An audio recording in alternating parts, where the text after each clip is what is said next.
Maybe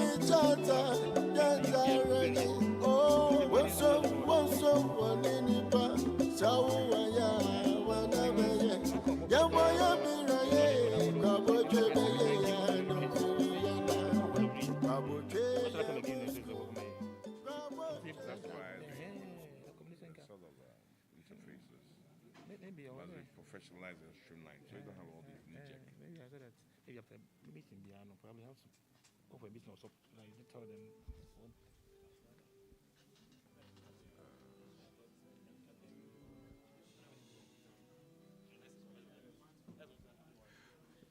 Good morning, ladies and gentlemen, and welcome to this year's annual MOBA conference. The meeting is called to order. We are about to start.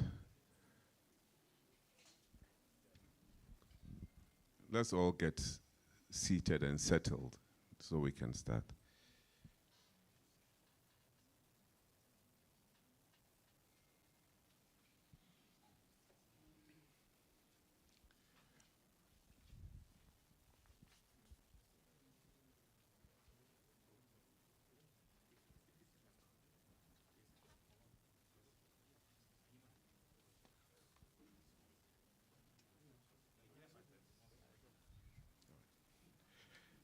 Good morning once again, and we will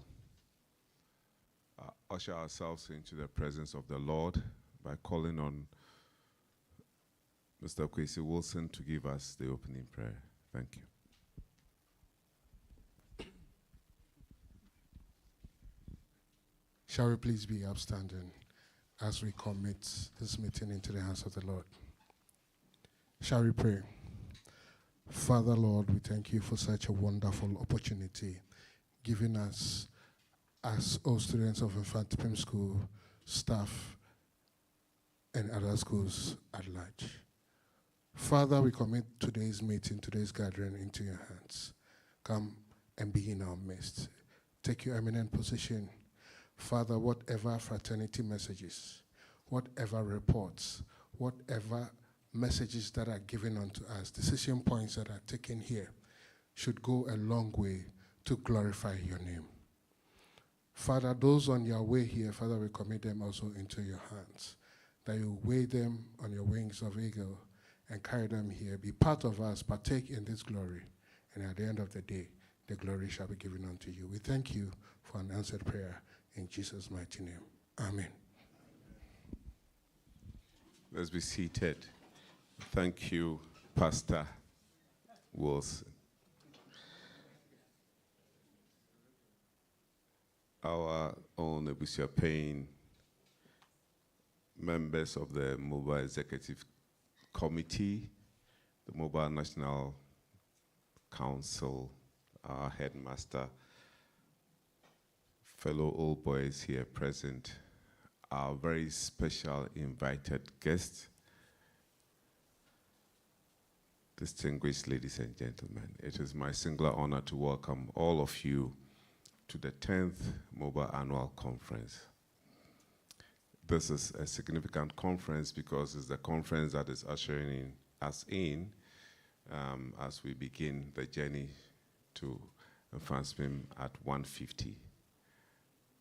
It is my prayer that all of us will participate fully in this conference so that we will leave here having put our school and our association on a very high level, as we all do expect. I welcome all of you. Special thanks to our hard-working staff at the Secretariat, the MOBA National Executive Council, and all the individuals who have helped to bring this conference, the various conferences that we've held, and in particular today's conference, to this level. We are most grateful to all of you. I hope that we will participate fully in our deliberations today. Thank you very much and welcome once again. Thank you.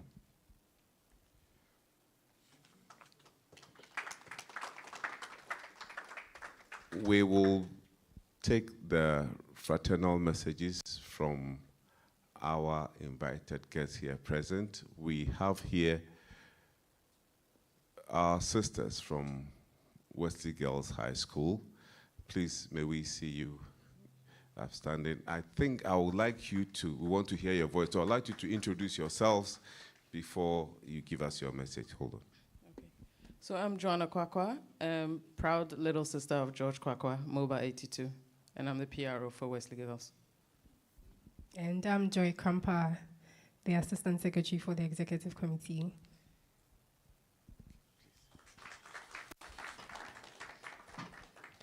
I'm Eunice Kwakupom, Executive Secretary of the OAA. I'm Henrietta Emisa, National President, and my husband is MOBA 90. Thank you very much. So we will take the messages in no particular order, but I believe that they are, all of them are ready to give us their messages, and then we can proceed. Can we start with you? All right, thank you.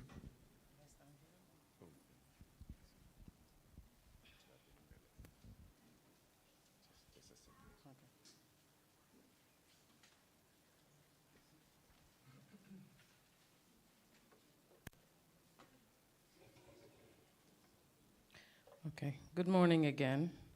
I have 3 minutes, so please consider all protocols observed. Then you will call upon me, for I know the thoughts and plans that I have for you, says the Lord. Thoughts and plans for welfare and peace and not for evil, to give you hope in your final outcome. Then you will call upon me and you will come and pray to me, and I will hear and heed you. Then you will seek me, inquire for, and require me as a vital necessity, and find me when you search for me with all your heart. Jeremiah 29, 11 to 13. This is the word of the Lord to you, MOBA, today. I'm here on behalf of the Wesley Girls High School OGA executive team with greetings from our president, 𝗟𝗜𝗓𝗡, who couldn't make it due to prior commitments. And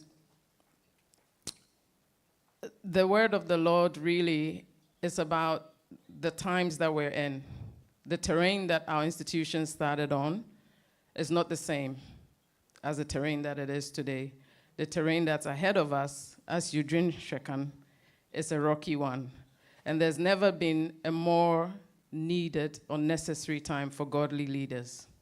So the word for all of us today is to lean into God, stand firmly on the foundation upon which our institutions were built. And as we lean into him and develop our personal relationships with him, let's look to heaven first for our solutions. And when all is said and done, all the glory must go to him. So we encourage you to stay your course, do the great things you're doing, and there's even more greater things ahead. We know we can trust what the Lord is going to do through Mfantsipim. We wish you all the best for your conference. Thank you. Thank you very much. Next, we'll call on OAA to give us their message. Thank you. Can we put our hands together for them? Thank you. Good morning, 𝗟𝗜𝗓𝗡, distinguished brothers of the MOBA fraternity, invited ladies and gentlemen. On behalf of the President and members of the OAA, I bring you warm greetings as we celebrate our shared experiences and achievements, and we acknowledge the bonds of friendship and camaraderie that unite us, even though you are 149 years old this year, and we are turning a mere 98 in less than 2 weeks. We recognize your rich traditions and admire your outstanding contribution that your alumni have made to Ghana and to the world. As we stand together, we reaffirm our commitment to the values of excellence, integrity, and service that our schools have instilled in us. We pledge to continue to support one another and work together to improve our various alma maters and well-being of our alumni and community at large. Your baby brothers and sisters from the OAA wish you all the best with your 150th anniversary next year. Thank you.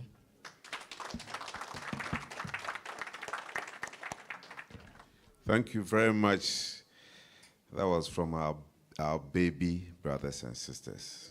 It's always good to acknowledge that you have a big brother, even though some don't. We'll call on the last sister here to give us the message. Thank you. Standing on the existing protocols, I say good morning to all of you. And I bring you greetings from Mfantsipim Old Girls Association. On behalf of our association, we would like to congratulate MOBA for organizing this 10th annual conference. We believe that MOBA really truly identifies with the African proverb that says that if you want to go far, if you want to go fast, go alone. But if you want to go far, go with others. And so as you gather today to engage and collectively own your programs and your plans, we wish you the best in all your deliberations. And may God continue to bless MOBA and make you great and strong. Thank you. Thank you very much, and thank all of you for the very encouraging messages that you've brought to us this morning. I believe we don't have any other sister institution here, so we'll proceed.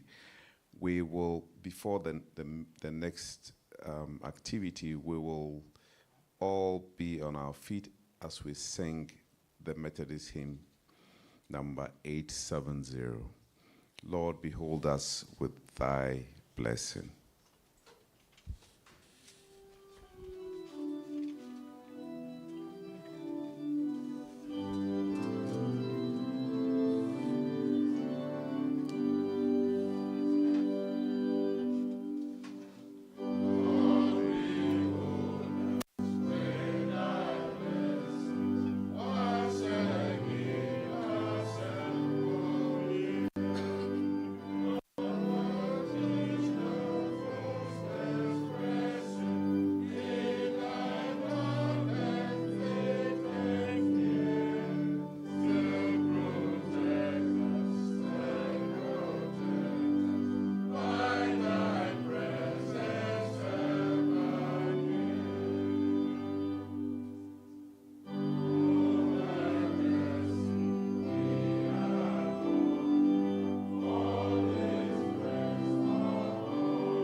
Please be seated.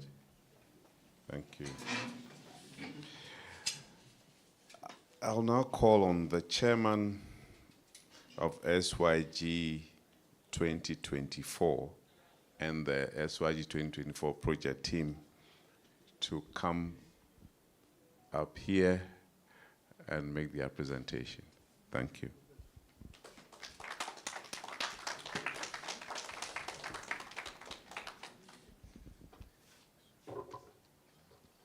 Good morning, invited ladies, gentlemen, old boys, 𝗟𝗡𝗩𝗘 National Executive Team, Headmaster. A year ago, pretty much, we were given the task of leading the events for 2024. And myself and 1984, 94, 2004, we formed the sponsoring year group. Now, we know that the school has embarked on a serious program to build the 𝗟𝗡𝗩𝗘 Center for Sports Excellence. And that has started since 2020. A lot of work has been done and it's not finished. By the time that we started, we were given the task of completion of a 240-meter long retaining wall, the completion of the inner track drains, and completion of the outer track drains, completion of civil works for the 8-lane synthetic oval track, and completion of the VIP and 2 spectator stands or wings. Now, we actually started work in April 2024. So between April 2024 and now, this is what we have managed to do. We have managed to pretty much finish the retaining wall. We are left with the completion with the concrete blanket at the top. We've done the inner drains up to pretty much all of it. We've done all the covers and all the 1,004 slabs. We've installed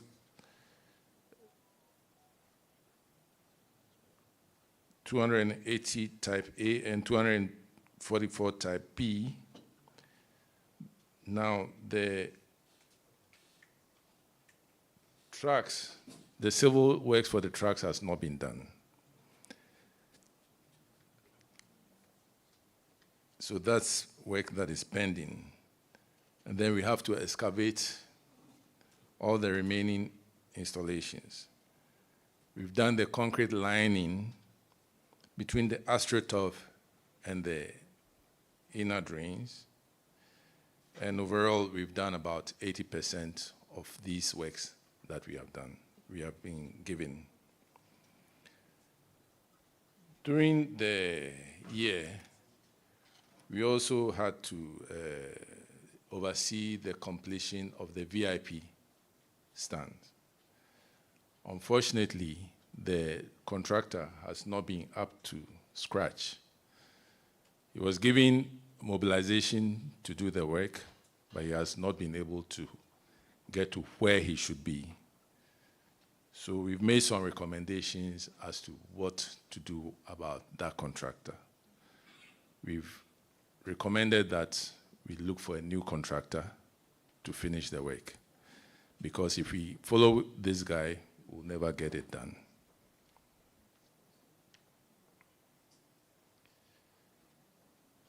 We did some additional works too. I think we had to rebuild some broken fence wall around the project site. And we also had to do a new washroom facility for the school towards the speech day.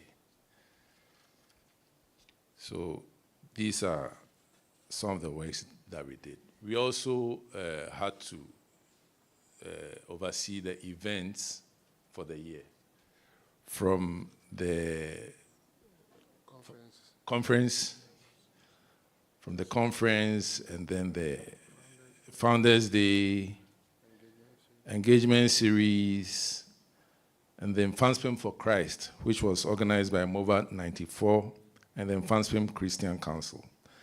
Then we did a MOBA annual dinner dance, and then the Mfantsipim speech day activities, which included the 𝗟𝗑𝗩𝗘 night, the speech day itself, the dinner after the speech day, and then the Thanksgiving service. That completed the activities for the year. Now, we were tasked to raise 4 million cedis towards these activities. From our own levies, we managed to raise 2 million cedis. And then from corporate sponsorship, we raised 693,700 cedis from various sponsors. We also raised 56,000 cedis from selling of plaques, which we put on the retaining wall. Individuals were encouraged to buy plaques in their own names to put on the retaining wall. And then we also made some money from in kind. People gave us items in kind, like water from Trillium, and then drinks and so on. And then for the 𝗟𝗩𝗘 night, we also had full sponsorship for 𝗟𝗩𝗘 night to the tune of about 800,000 cedis. So that is how we managed to do our activities. So at the end of the day, we had about 2.7 million in cash, and others in kind, which we have in this report. We're going to, at this stage, hand over this report to the 2025 SYG. The chairman, if you can come over, will hand over that report to you, and then from here, you take over. We'll leave you some small money too.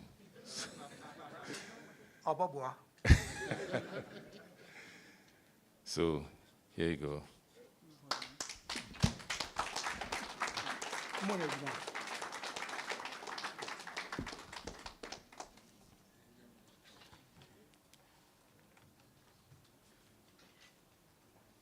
Fellow criminals, join me here.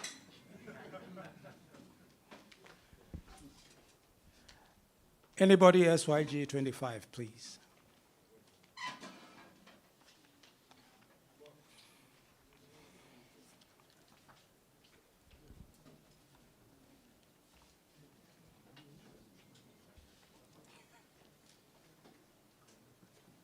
Mike, they're asking where I can get the money from. You said you left us some money. When can we come for it? Good morning, all. SYG 24, Aiko, and thank you for the gift we are to come up for. We appreciate it.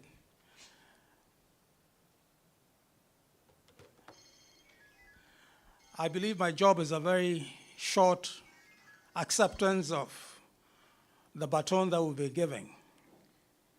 Incidentally, a mate of us, 1975, whose record is stood since 1977, has only been broken, I believe, in the past couple of days. So it gives us the task to break the record of the past years and hope that whatever we do this year will carry on for the next 50 years. Have us in your prayers.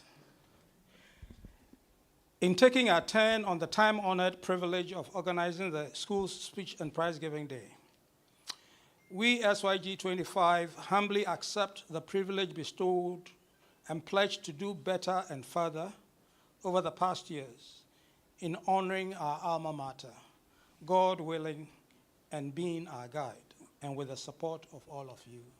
Thank you.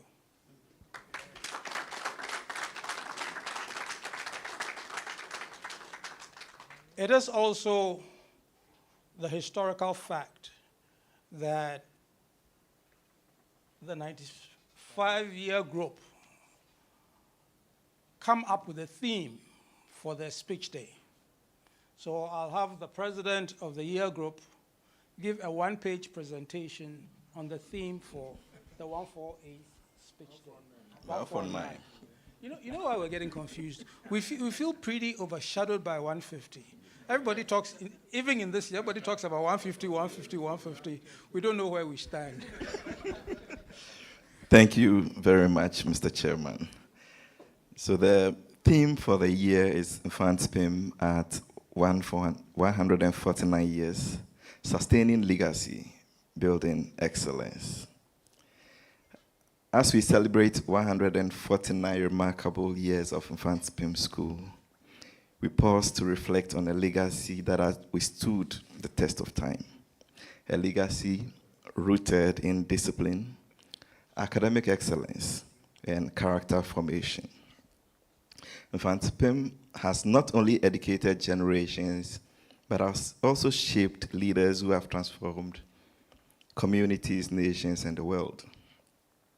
This proud legacy is worth sustaining, and we, the stakeholders, need to be on board on this journey of sustaining this legacy by remembering that this heritage is not merely a relic of the past.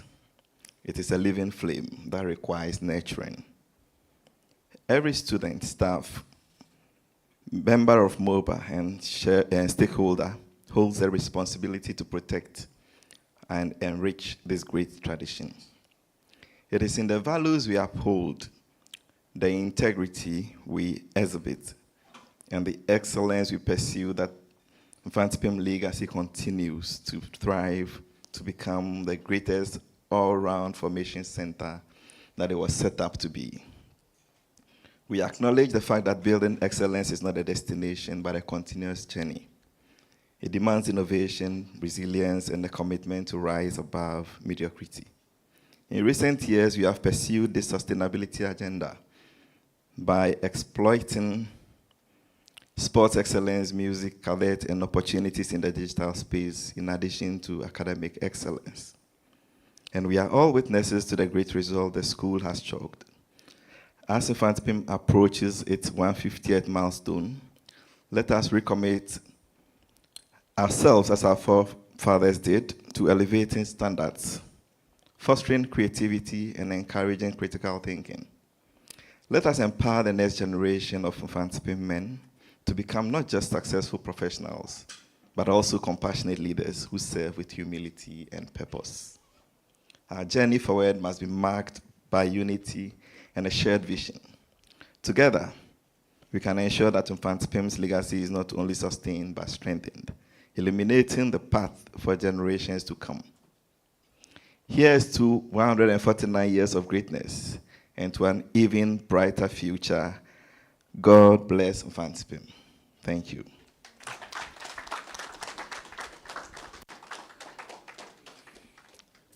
So thank you all, and we'll look out for your support.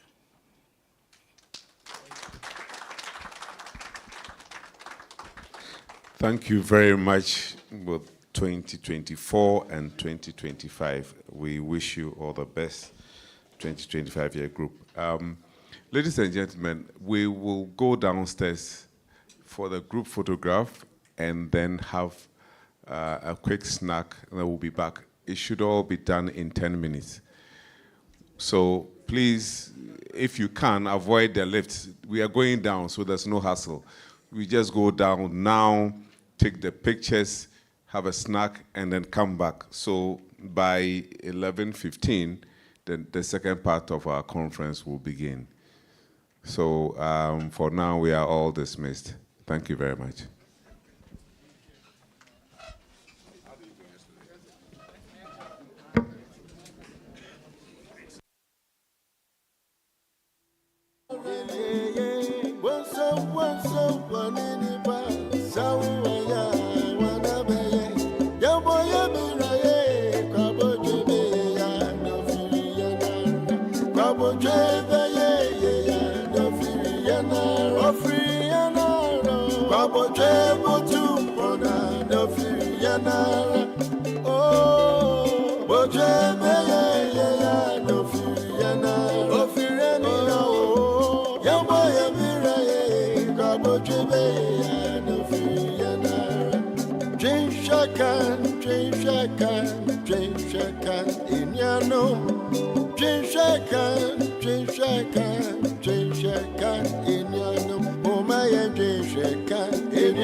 Attention, it's always good to network, but for now, as we are networking, let's go downstairs for the group photograph, please. Thank you.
Please, let's move downstairs now.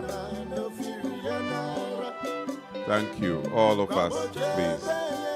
Thank you.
Danyina beye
Da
Hello. I believe that we've been extra generous with our time allotted for the snacks. So please, let's all get seated and settle so that we can continue. We plan to leave here early, so we will start down so that we can finish and leave. Mr. Organist, where is he? Because the next item is the James Shekan, and so he should come and lead us, sing the James Shekan. We'll give ourselves 2 minutes to finish off our snacks so that we can continue.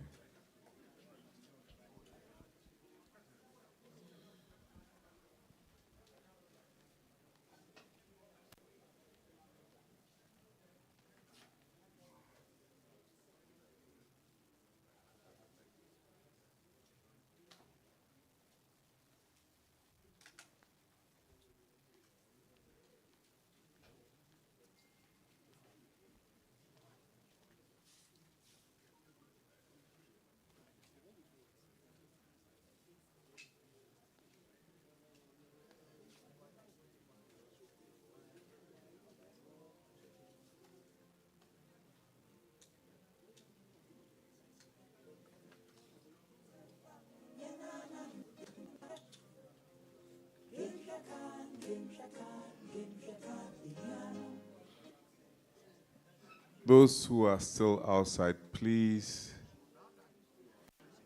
come back in so that we can start.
welcome back, and I believe we've all had something to eat, so we will continue with the program. The next item on the agenda, as I said, is 𝗟𝗜𝗙𝗘, which all of us will stand and sing. The organist will give us the tune, and then we will sing the 𝗟𝗜𝗙𝗘. I can't see any of the professional conductors here. I don't know if there's no volunteer, then for a small fee, I will elect myself as the conductor. So, Mr. Organist, please. Let's all be on our feet. Thank you.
Thank you very much, and it's now time to listen to the headmaster as he gives account of all the numerous things that have happened over the period. Let's put our hands together for him. Thank you.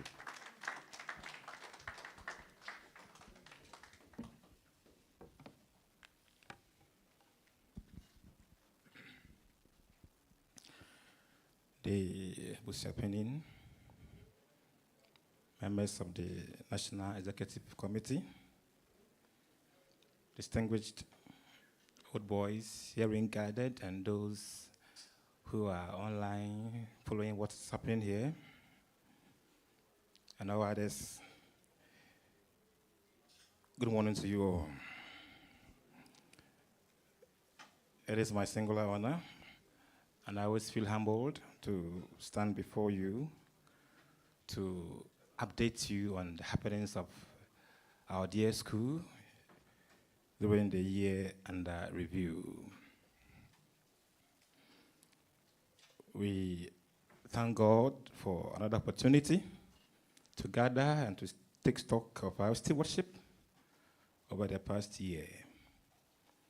My report will highlight briefly on the enrollment, academic work, meetings, staff development programs and retreats, competitions, challenges, and other issues that I have chosen to address for us all to be abreast with whatever is going on. So it will also inform our discussions. Student enrollment, as at now, stands at 3,774.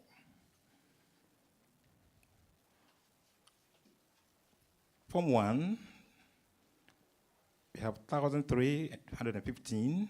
Form 2, 1,286. Form 3, 1,173, making the 3,774 total as at now. Currently, as a transitional school, I will start explain that one. We are a transitional school. The Form 1s are on vacation, and the Form 2 and 3 boys are in school. If I say transitional school, there are schools that will have some students in school and others on vacation.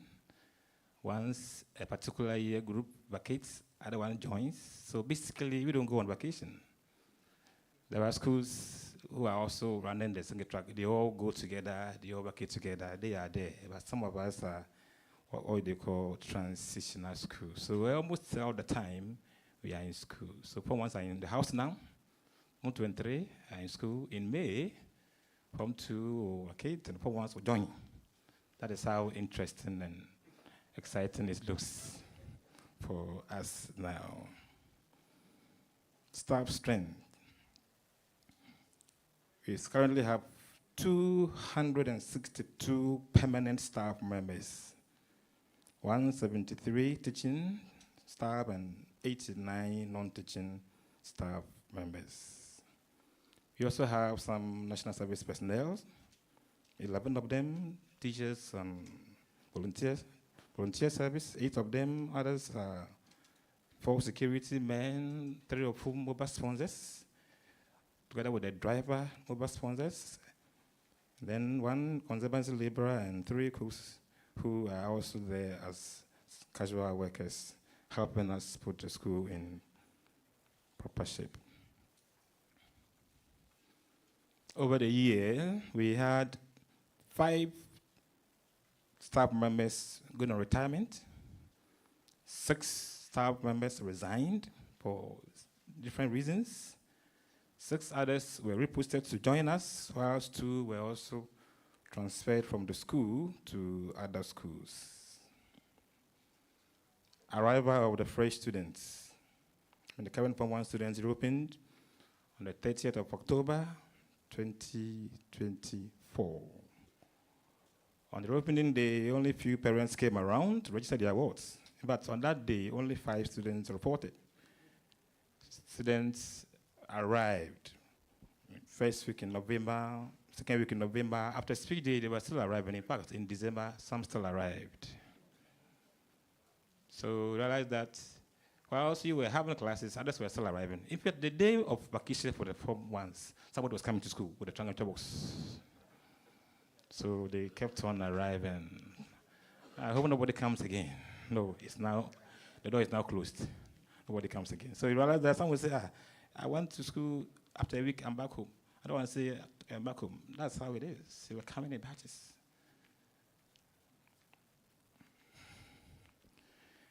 A week of orientation was organized for the boys to let them know where they are and how to go about doing things.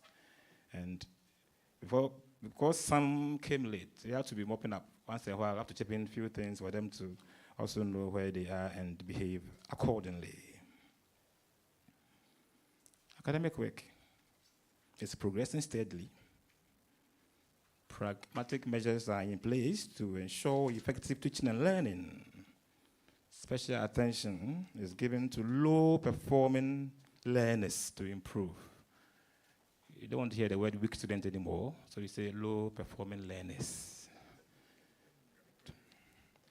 If you call them weak students, they will be angry.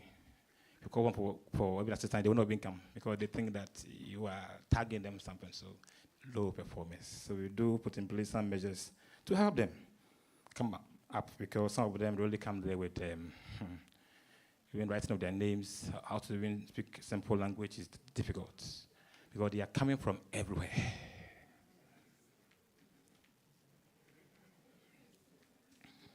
High performers are also not left out.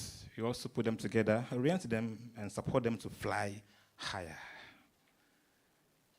Standard tests and end-of-term exams are duly conducted with support from PAs, parent associations.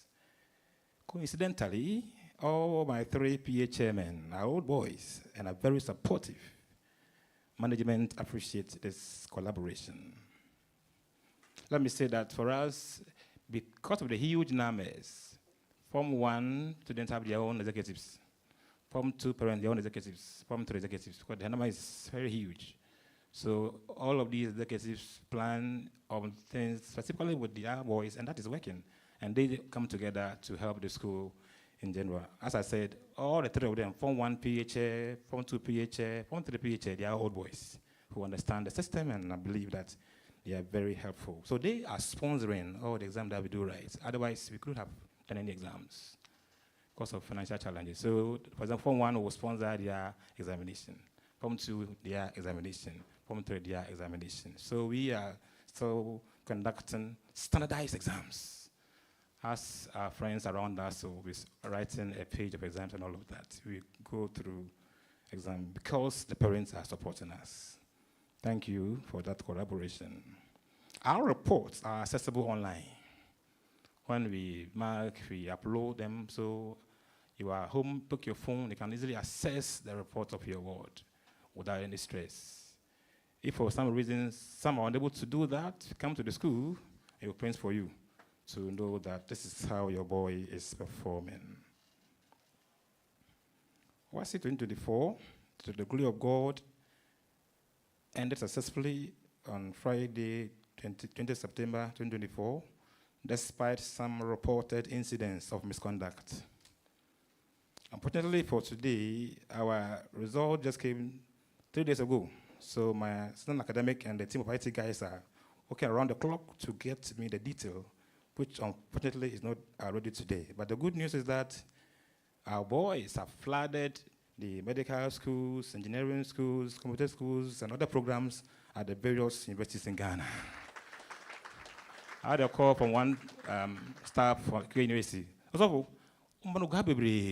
glory of God, we thank God for that. I said, what's up, baby? So you are there. So we are proud that they are everywhere in their names, be it Legon, K University, wherever they are, and they are pursuing wonderful programs.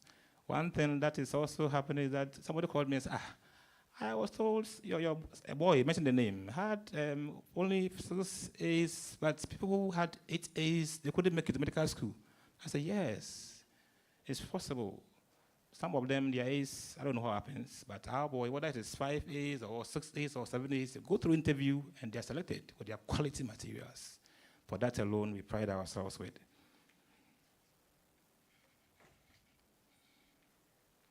On Friday, 20th September, after the last paper, we organized a prayer session to thank God for taking us through another year, for us to have incident-free examination. So we had a prayer session, which was even on the social media. People called and appreciated what the boys did after the exams. They praised God instead of misbehaving, as we saw from elsewhere. I intended to share some highlights with you. Is it ready, IT guy? Some table of figures. Otherwise, I'll come back to it later on. Is it ready? So hope. Is it ready? Or I should wait? Some table trying to give us an insight into our entry grades and what happens to them and how they will eventually exit. Otherwise, I'll come back to it when you're ready. Okay? Okay. I want to look at something, some trend. These days, you do hear of example practice all over the place. People will come, okay. We'll take this one first, all right. Let me see the other one. There are 3 of them. That one is still loading. Okay. Right. This is 5-year BEC grade intake, 2021 to 2024. Just a gist of it. You can see for the first column, year aggregate. You have Form 1, Form 2, Form 3. Those who finished 2024, 2025. Look at something here. For the first October 2024, Form 1, those who came with, I guess, 6 are only 25. Those who came in with, I guess, 7, 53. Let me just summarize. Between 6 and 10, that is used to be our intake as a school. There are only 334 out of the total number of 1,300. So you realize that on paper, those who came out 6 to 10, that's the number, 334 only, which has reduced drastically. If you go down, this is the current one. If you go down, realize that those who finished 2023, those who came in 6 to 10 were 588. Then the following year, it dropped. Hold on, the same table. The following year, 2022 intake, it dropped to 464. The following year, 2023, it dropped again, 444. The next went to 363. Then 333. Right, that every year, the quality material that we're supposed to receive is going down. Going down. That is a worry. That's a worry. And the funny thing is that even those who came or do come with what we call 6 to 10, that we know they are good materials. That will shock you. The next page, the next slide. Even those people that we think, oh, okay, let's say for this year, this number, so let's see what they can do. Those who are Form 3 now. We had mock examination last time, we analyzed them. Only 13 students managed to get those who came with like the 6. Only 13 of them, right, managed to do well in examination that we conducted. You were thinking at least all the numbers will do very well, but when you look at it, 13 of them. And those who came with like a 7, only 3 are still making that 6 in examination currently. But it means even though those who came, most of them, after going through the system and writing examination, have fallen. What does that mean? It means even those who came, their grace is suspicious. And strangely enough, if you talk to them, they will confess to you that they were helped in the examination, BC, some lectures, they were helped and all that. It is very sad. So having known this, then put in place measures to at least help them up. So don't leave them behind. That's why we mentioned of time for low performing. So even those that you think came with 6 to 10, even that alone is questionable. So it raises a question of the whole BC thing, the way it is being organized. Whether, anyway, I don't want to go there. That is quite serious. So we have identified the problem. So we now have to spend time to track them and see how we can help them and turn things around. So eventually, as they leave, then probably you turn things around. So that is a picture we have. But thank God, for my IT guys, we know this the data. So you can just use the data and work around the clock to see how we can make things better. So that even those who came with 13, say some 14, 15, at least some of them are still doing a little bit well by getting the 6 and 7 in the mock that they wrote. Meaning, some came, though we thought this was not that good, but probably maybe because they attended some school somewhere that were not fortunate, they couldn't make it. Now they are proving that they are materials.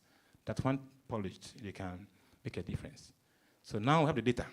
So we will use the data to put in some remedial measures to see how the outcome will be like. Okay.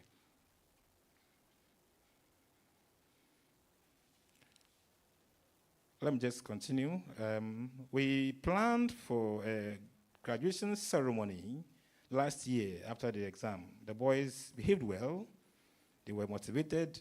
They stayed through, and the day before the ceremony, unfortunately, a letter came out from GS that we should put on hold any planned ceremony. That was very, very disappointing. But we had no option than to put on hold, as directed by our bosses. Parents were actually disappointed because they were coming to enjoy, but then they had to put it up. But we managed to have a get-together for them because we promised them on Friday evening, and then a prayer to see them off on Saturday before they departed. Management meeting with parents.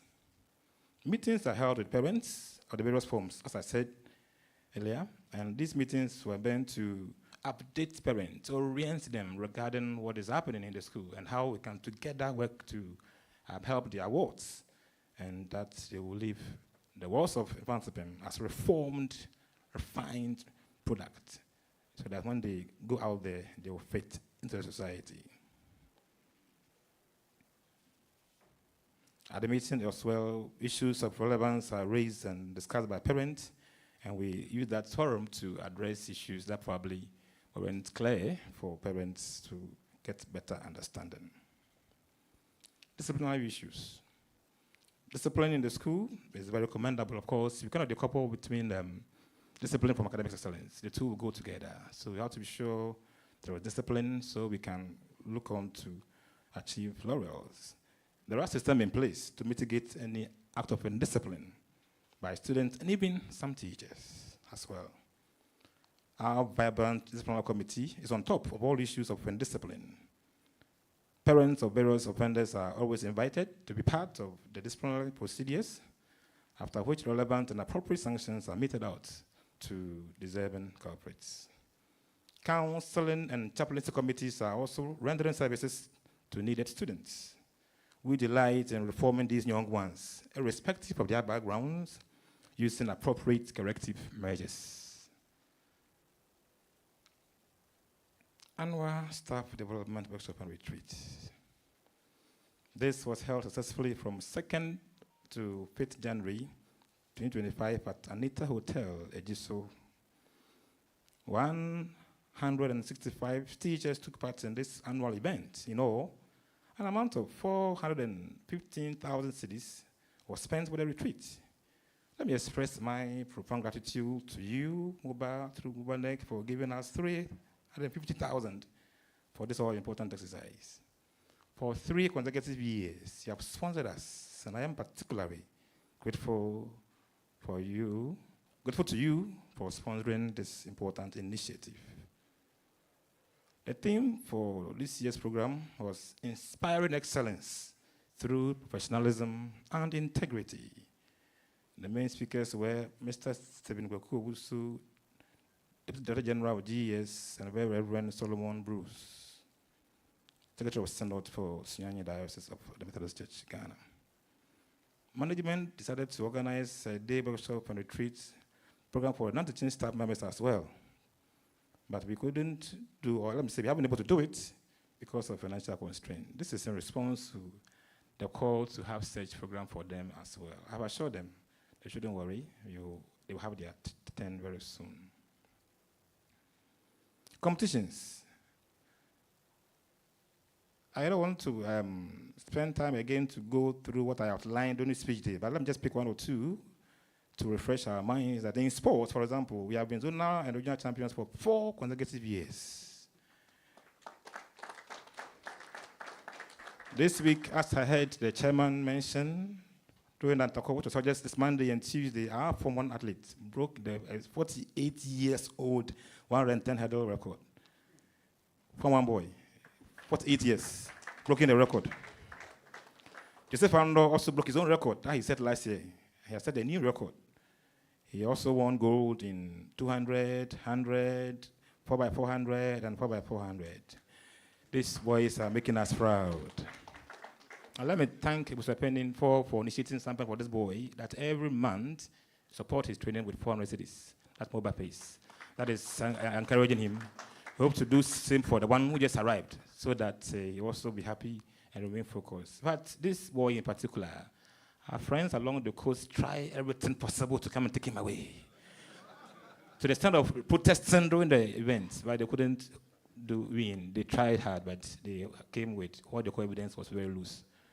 So we also want to put in place something to also let him remain focused. They are more or less from homes that need support, some of these boys, and we need to help them to make us proud at all times. A lot goes into getting them and training them. You do sports committee, you have to go out and look for them, and a lot happens before we get them and to train them as well. I will thank God that we're able to go through all of that, and they are making us proud. This is a PTA. Others are wondering what is happening. They kept begging me that, headmaster, you said 3 years you will leave. I said 3 years, plus another 3 years, we will not let you come, whether this school or whether Augustine, so whoever they are, they should wait. And so we say otherwise. Our regimental band is always invited to perform. Even yesterday, I had to go perform at the Educational Forum being held at UCC. In last year also, we won the regional championship for the Renewable Energy Challenge competition, as well as 3D model of the human eye by University of Cape Coast. Another expo was organized at Academy City. We also won that contest.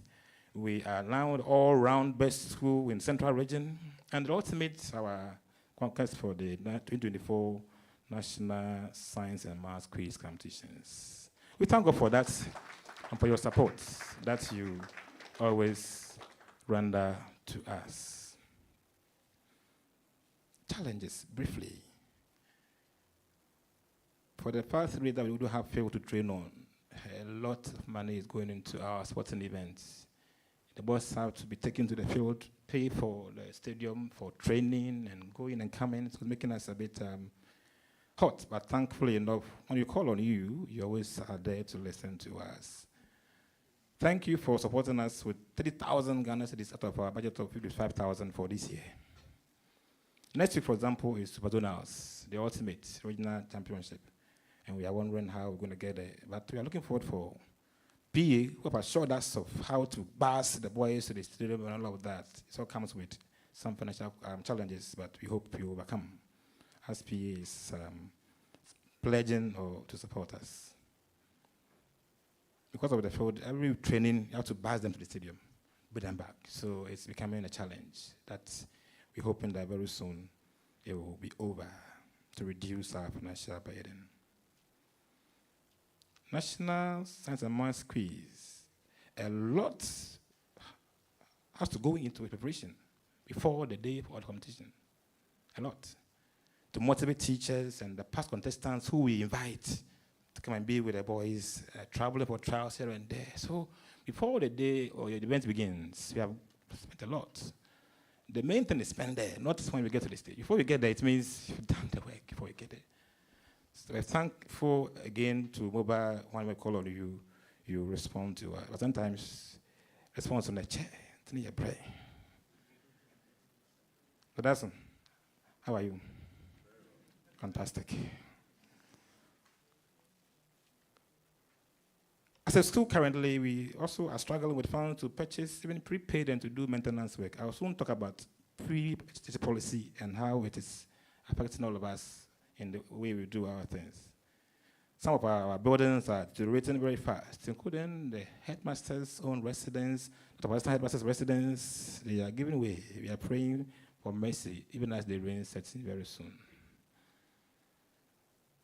As was mentioned at the speech day, uniform for our cadet corps and regimental band instrument, that one I've been assured that very soon you will get the instrument for them. It has been assured me, so I know before next speech day, you will not be complaining about uniform for cadet and regimental band, and we don't go and hire some band and they will throw us on the social media that we are playing some people's band and all of that. Forgive us for I don't know whether they intentionally did that to show that this band is for girls' school and all of that. It's a dinner arrangement. They come, we go, but I don't know why they give that highlight for them to know that we went to Laboro, their band. What is all that? It's a bad fit, okay? We appreciate individuals and groups and PAs for their continued support. You have received a lot of donations from various groups over the year. That is keeping us going. Currently, an individual is alone, on his own, renovating the e-learning block that the floor. I even saw it on social media, and a lot of things were said about that. Individual has come, met us, and say, "I will do it for you." maybe before December. Now they finished with the down floor, tiled the down floor. He tiled the veranda. He said, you move up. He said he wanted to remain anonymous until it's over. I don't even know that person well. Maybe when he's done, then probably you know him. So he's doing that as a single person. Doing that for us. An old boy and a parent. A parent and old boy who says, this thing, I have to do it.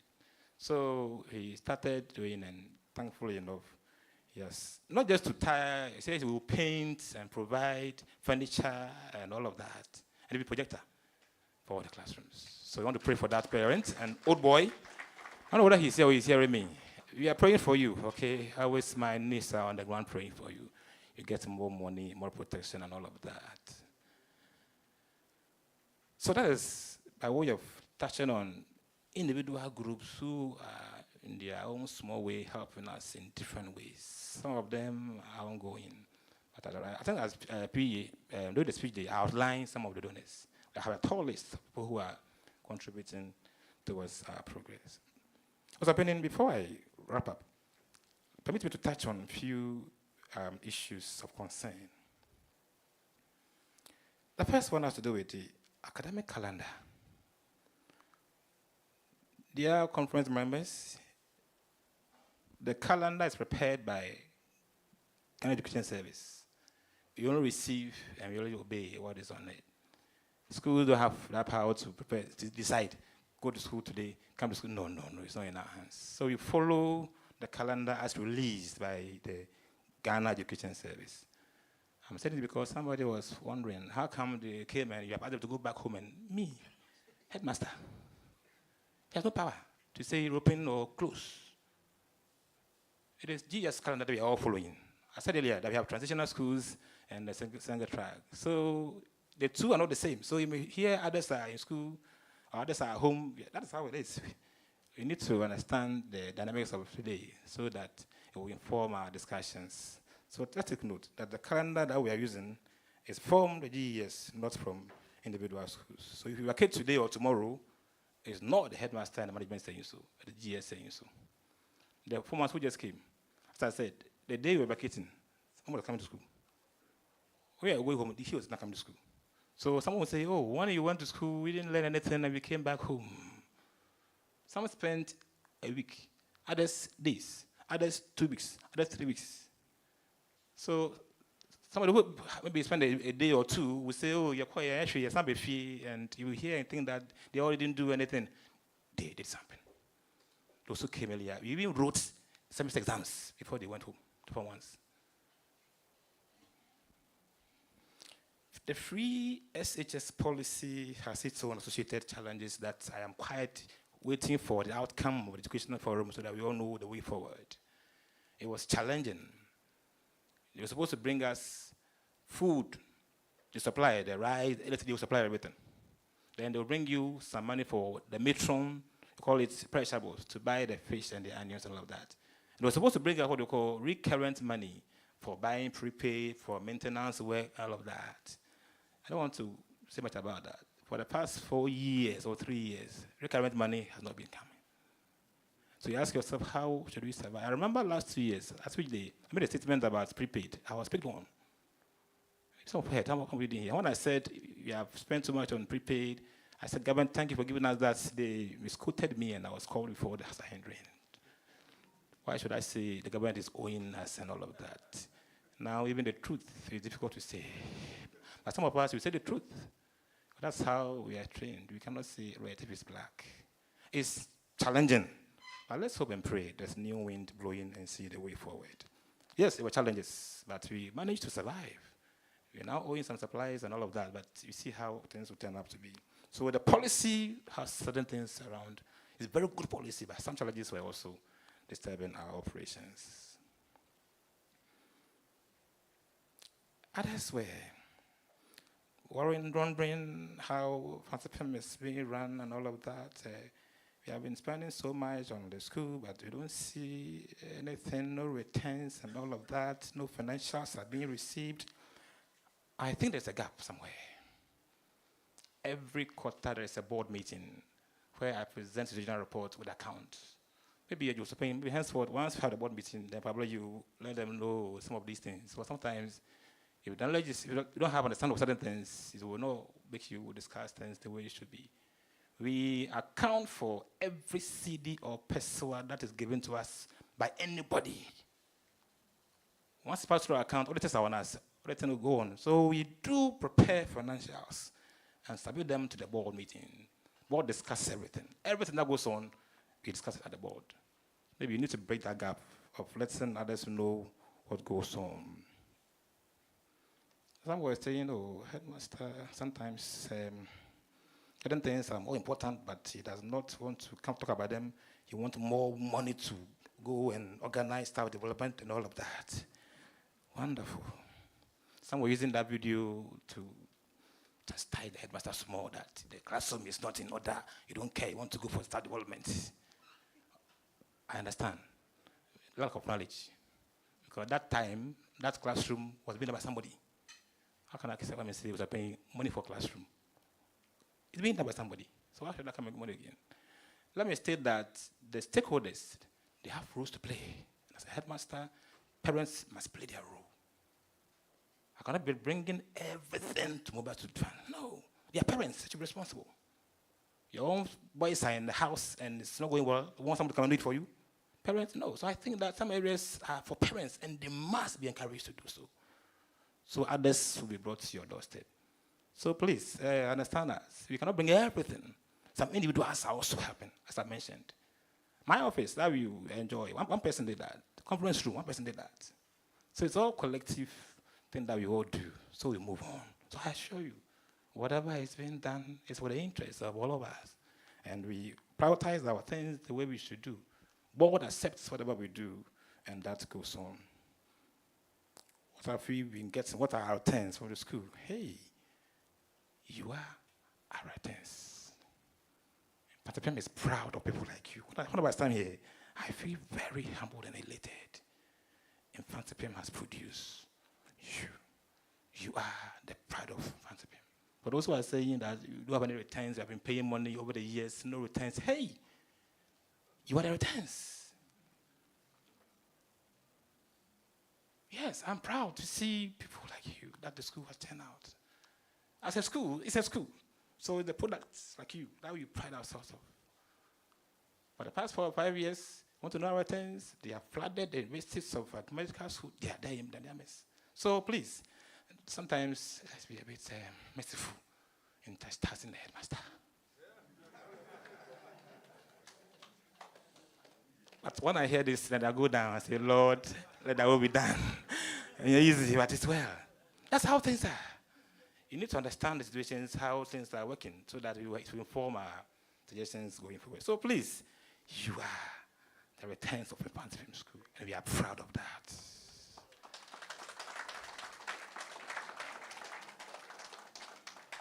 Maybe in terms of getting financial gains, maybe let's all put our hands together and complete the 𝗟𝗡 Center for Sports Excellence.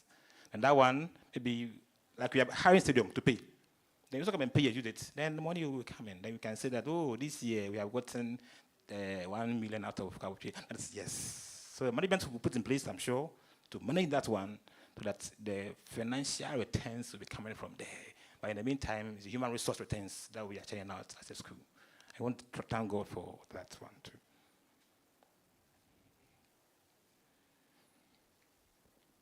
I'm ending.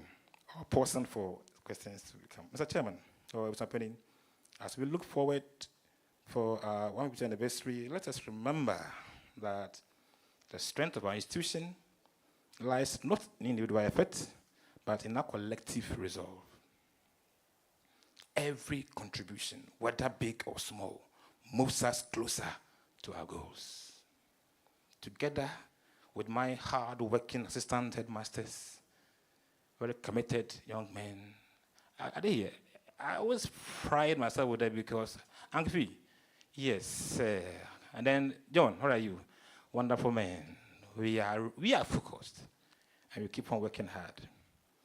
We have laid the foundation already, so we are sure that moving on, we will get to our very destination. We are committed to continue working hard under the inspiration and leadings of the Almighty God, who has called and challenged, assigned us this responsibility of manning the school at this time.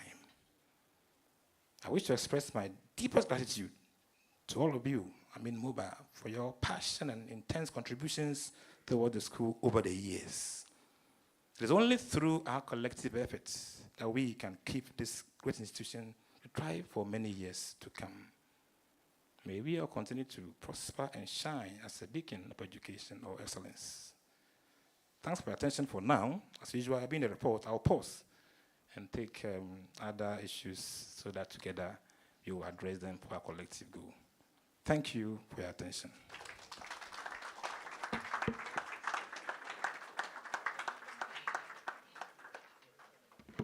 Thank you very much, Mr. Headmaster. I am sure your presentation will keep the open forum very short, because if you answered and addressed a lot of the issues that bother most old boys,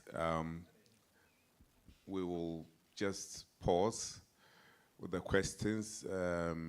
At the right time per our program, we'll have time for questions and answers. So just keep them in your heads or note them down, and the headmaster will be here with us till the end. We will continue to take reports from the chapters, the MOBA chapters.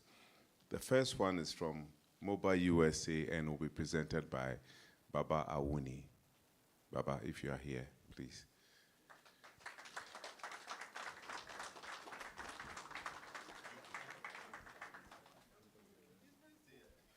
Oh, sorry, it is MOBA UK, not MOBA USA, please. You are still in the diaspora anyway. Thank you. When you said US, my mind went to Trump.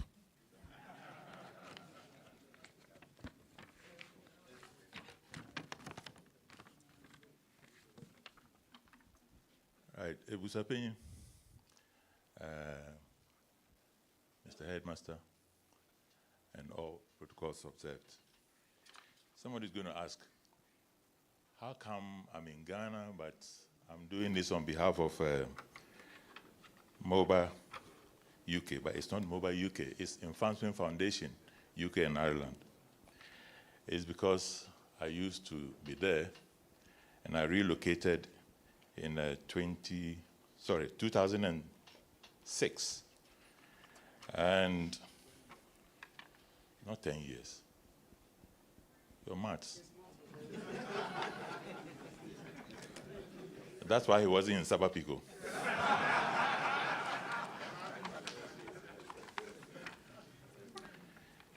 Yeah, so Mfantsipim Foundation appointed me as the permanent representative to Ghana. No salaries. And I'm permanent until I'm sacked. So whether you like it or not, if they don't want me to do this, then they've got to get on a flight and come here. So I'm going to read this from Mfantsipim Foundation. Dear MOBA fraternity worldwide, it's our pleasure to share just a few of our activities since our last presentation to you in March 2024. First, MOBA Foundation has had very constructive interactions with our new 𝗟𝗟𝗘𝗙 Moses Baden since he took office in April 2024. We had the occasion to meet him in January this year when he visited London for the funeral of his older brother, Sidney Baden, who incidentally happened to be a high-valued member of our steering committee and executive. Very high indeed. Our discussions automatically centered on Mfantsipim, and of course, current and future collaborations towards improving the standard of education and the experience of schooling at Mfantsipim. Second, our discussions have been very fruitful, and we can confidently say that there are productive times ahead. For example, Mfantsipim Foundation has historically elected to cater for the science laboratory in terms of equipment.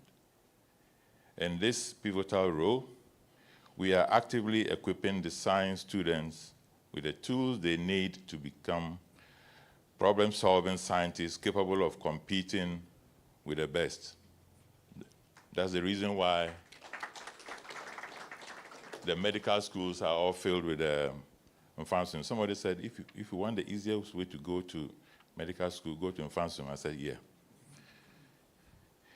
In addition to the previous batches of books and equipment, which I, meaning me, presented to the school in 2012 and 2014 on behalf of Mfantsipim Foundation, we dispatched another batch of 200 items in 2023, including microscopes. Oh, there's a whole list. Let me leave those out.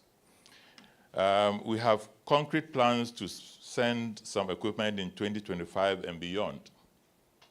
In this pivotal role of servicing the science laboratory, we are fostering a hands-on, state-of-the-art learning environment that encourages innovation and critical thinking to make sure that our science students come out with a spring in their step. Third, we are keenly involved in how the 150th anniversary is taking shape. And in this regard, we are represented on the planning and awards committees. Moreover, as in the usual custom, we liaise with the annual sponsoring year groups to support them in fundraising for their speech and prize-giving day. Did you listen to that? I'm recording it. Don't come to me. Go to the UK. Come through me, but not. I'll come to you, South Africa. It's easier for me.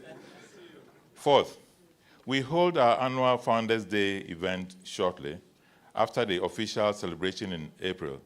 Hence, 4th May 2025 is when we will have our 149th Founders Day service and launching for the wider Mfantsipim community in the UK and Europe at the Methodist Central Hall, Westminster.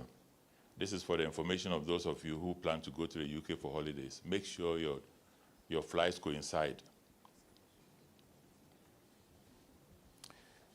In attendance at last year's event was Margaret Brew, the founder of the dispensary, John Tell, the former physics master, and His Excellency Papa Owusu-Nkrumah, the High Commissioner. In this same spirit, we represent Mfantsipim in similar events hosted by our traditional partner, Wesley Girls High School Association of the UK and Ireland. We also do our best to represent at corresponding events organized by other schools on the circuit. For example, at Disadel College, surprise, surprise, at Disco, Holy Child School, and Mfantsipim Girls. As part of enthusing and engaging further participation from Mfantsipim fraternity, we host creative, social, and family-friendly fundraising events. On 8 June last year, we organized a maiden pop chain, which featured Kwaweche and our disco bands. I was there. It was very interesting. If you haven't heard of Victor Bannerman, go and get his records. Just go online and Google. It was very interesting. And the attendees didn't want it to end, especially Wegehe. This was well attended by the wider community of old boys, old students, and Ghana watchers from other nations and continents. As trailblazers in this regard, we are hosting a sequel this year on 7 June 2025 with direct participation from a wider pool of schools. As social as it sounds, the pop chain is a fundraising event for the science laboratory. This wasn't included in there, but I'm adding it. As an ambassador, I think that I can say certain things without being prompted. As we speak, there are large screens on the high seas coming to Ghana. And about 5 or 7 of them are going to Mfantsipim to be located in different areas. Large screens, I mean, bigger than that. And guess what? We're always thinking of the others, isn't it? So one of the big screens will go to, can you guess?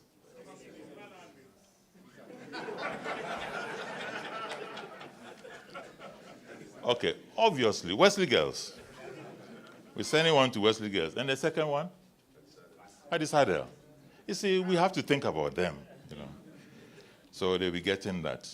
I think when that is all done, you get it. The only reason I'm saying this is because I'm involved in the whole project, and I know that they've been shipped. So now I'm confident about saying that, so that nobody attacks me somewhere. We look forward to an integrated MOBA for the growth and well-being of our cherished alpha mater. Together, we hope to achieve the overall aim of making sure that Mfantsipim School remains the best and exemplary premier secondary school in Ghana, serving as a model for Africa and beyond. We wish all well on Mfantsipim Foundation. But while I'm here, I think I have to make a few comments. I've got a mic now. And I used to say this in the UK. If you go through Mfantsipim, it doesn't automatically make you MOBA member. It doesn't. If you are not affiliated to any MOBA chapter, organization, or year group, you don't do anything at all for any of these, you are not MOBA. Don't qualify yourself as MOBA. Qualify yourself as MOB. Mfantsipim, oh boy. If you are affiliated to any of the organizations, then you can add a MOBA. I hate it when I see people jubilating when they have contributed nothing. And I'm very disappointed. Look at this place. 2-year groups can fill here. But look at us. I'm staring at my old seniors. Major Sam is able to get up and come here. And I've got some mates who are as strong as Usain Bolt and they are sitting at home. And my other seniors, Nana Bicham, and I won't mention his name. He didn't punish me enough. And Ambassador Bramford is even here. And a lot of us are not showing up. And there are hundreds of people who are sacrificing. 𝗟𝗑𝗩𝗘 is not a small job, and it's not being paid. He is rather dishing money out. And the rest of us just attend here to this conference and enjoy some cup of juice. And if you can't even order Uber, some of us can give you a lift. And you will not come. And yet you say you are part of MOBA. You are not. You see, when you are a student, the question is, what can the school do for me? When you leave, what can you do for the school? That is what it should be. So shame on those who do not want to support Mfantsipim. I hope it's being recorded. Blast it anyway. I fear nobody. I'm just saying the truth. Thank you very much.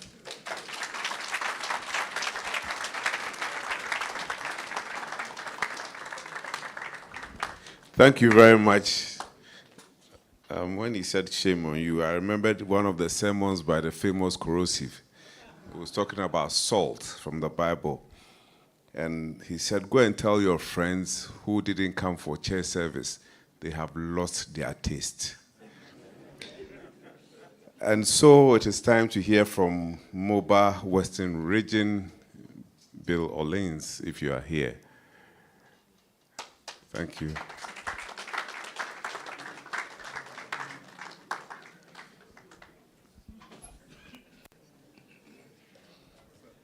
Thank you, Senior Zo, 𝗟𝗟𝗩𝗘 and the executive, old boys. This is a short report from the Western region, MOBA Western region. Since the last time we met here in March, there have been a few programs, but like what Senior Ambassador said, on the platforms, WhatsApp platforms, you have huge numbers of old boys on. But when it comes to meetings, you get 10, 15, 12, 13, 14. And it's really appalling. Our former president, Mr. 𝗟𝗓𝗓, used to say that if you are not with any association, you are a mob. And he tried to define the mob in a way that wasn't pleasant, but I seconded it because I thought that there are many youthful guys who could come to meetings and let this association grow, but they are not coming. now I can say on authority that MOBA Takwa is doing better than MOBA Western, the parent branch in Takrady.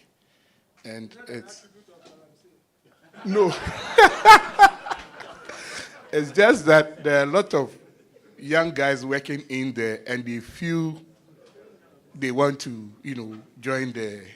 So on the 7th of March, God willing, we are going there to support them in their first major meeting. And they are doing it with our original allies, Wesley Girls. So the report. In April 2024, we had a Founders Day service at Bethel Methodist Church with our usual sisters or girlfriends who are now ladies. It was very well attended, and it was good. We had about the highest number ever, about 70-something people attended that day. In June, we had one health walk that we used to whip up interest from the youth. It was very successful.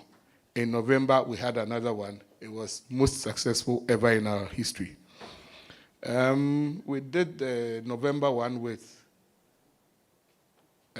Wesley Girls, Old Girls in Western Region, and Fijai being our Mfantsipim of the West. And the numbers were very encouraging. We also attended Wrigley's Day ceremony with the Wesley Girls people, and it was good. Now, in line with the 150th anniversary, we have started whipping up interest from all angles in the Western region. So Abuaze, where the thermal plant is, because we have a lot of engineers, we are trying to activate MOBA there.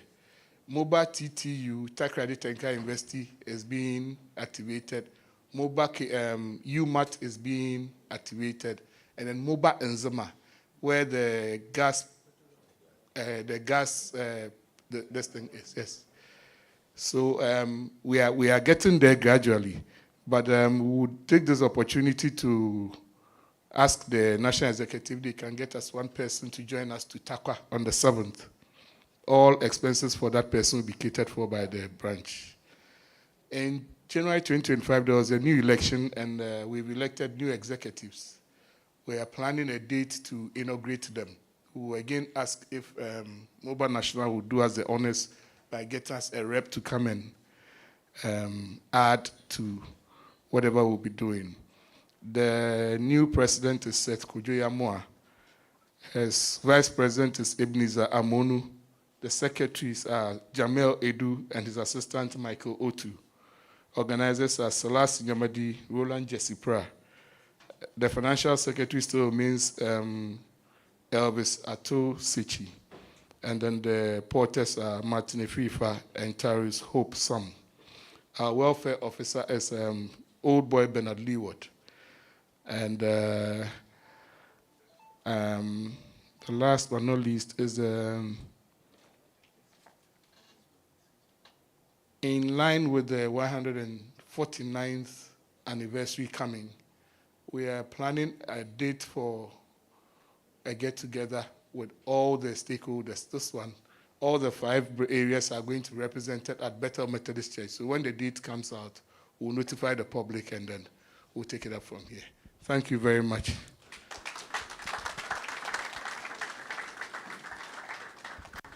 Thank you very much. It is now the turn of the Central Region, and Dr. Kenneth Akins will report for the Central Region. Thank you.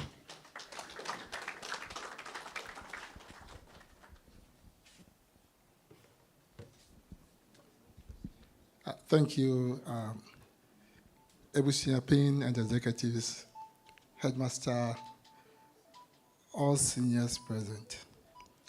I think you would have noticed as the reports were being read that everybody who came here was quite tall. Yeah. My stature will therefore give you a pointer to a very short report. But on a side note, let me say that I've heard the headmaster preach. I've heard him speak on several occasions. I didn't know he was a motivational speaker.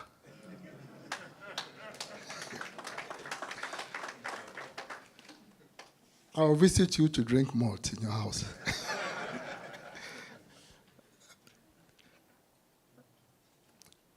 MOBA Central is the official MOBA organ for all old boys residing in the Central region.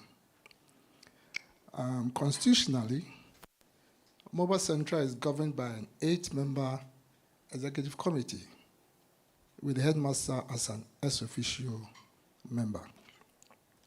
One executive committee position, that is assistant secretary, is currently vacant. A board of patrons serves as an advisory body to the branch. Over the period under review, the president, Dr. Kenneth 𝗟𝗜𝗍𝗘, was elevated as a member of the board of patrons. Gideon Enoch Abakwe, Esquire, the current registrar of UCC, was also drafted into the board of patrons. The general meeting is held every first Tuesday of the month, and it happens to be the highest decision-making body, while the executive meeting, committee meetings are held a week prior to general meetings. Let me skip the executive members. Activities during 2024. Over the period under the review, the association held monthly meetings to deliberate on issues concerning the school and welfare of members. MOBA Central and Gay Hay Central are now in collaboration. In fact, we learned this from MOBA Western, to have joint meetings. And our meetings are planned quarterly. Special activities are held, and over the period, these included anthropometry sections led by Professor Akwesi Anyamfo, a health walk, and an interaction with patrons. MOBA Central also played a significant role in the Founders' Day celebrations. And at this point, let me just express our gratitude to David Champagne and his executive for the close collaboration that MOBA National now has with MOBA Central. In times past, 4 or 5 years ago, I will be in the house and I will get a message. What are you doing in the house? The bosses are here. And I will tell them, nobody told me anything. But this time, well ahead of events, we are notified. And I think this is a good thing. Thank you so much. The association also supported the National Science and Maths Quiz team, both in cash and kind, including visits and pep talks. In fact, as we speak, there is a source book for the National Science and Maths Quiz. If you have that magic book, the chances are you continue to be the winner and the champion. MOBA Central has promised to buy them 2 of these books at a cost of 5,000 each. Another fair party was organized for members and their spouses on 21st December 2024. Welfare and dues. A committee chaired by David Bentel, Esquire, has been commissioned to draft an enhanced welfare policy for the association. Payment of dues by members improved over the period under review. Notwithstanding, this leadership continues to encourage members to pay their dues. Success stories. All the activities reported above were largely successful. The association successfully enrolled on SIC Life insurance policy. In fact, we've started benefiting from it. A member whose in-law died, the check was received and we have given it to him.